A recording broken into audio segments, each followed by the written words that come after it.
Ça va là. Ça aussi. Ça va à la récup. Ouais, ça va à la récup. Ah, puis ça, à l'éco-centre. Hey, papa! Ça va pas là?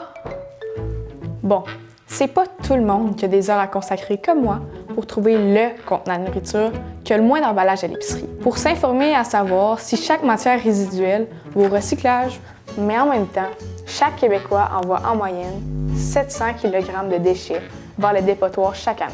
700 kg? Ça fait à peu près le poids de 7 réfrigérateurs ou d'un chameau adulte. J'imagine qu'il y a un juste milieu, hein? Hein, papa? Dans ma cité, y'a des malades car du verre pour chasser leur blues. Dans ma cité.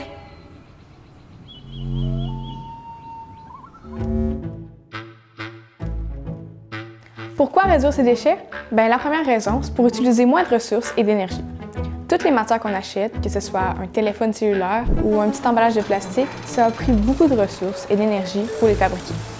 La deuxième raison, c'est parce que tous ces déchets-là finissent à un dépotoir, qui consomme de l'espace et pollue. Ça, c'est quand ils finissent pas dans l'environnement. La formule qu'il faut se rappeler pour réduire ces déchets, ça s'appelle les 3 RV.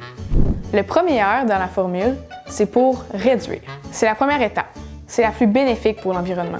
Ça veut dire, par exemple, se demander « Est-ce que j'en ai vraiment besoin? » Ça veut dire aussi de ne pas acheter des aliments qui sont suremballés ou utiliser moins d'objets qu'on va utiliser juste une fois et jeter par après.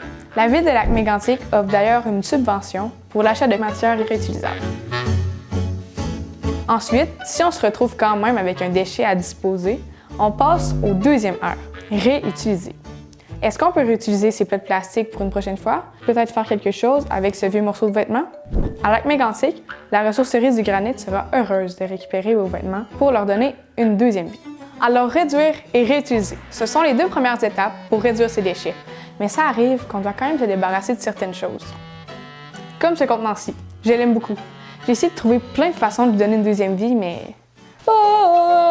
Je sais pas quoi faire avec. Qu'est-ce que je vais faire avec mon contenant? Pour le savoir, regardez la deuxième partie dans notre prochain épisode. On va parler du recyclage.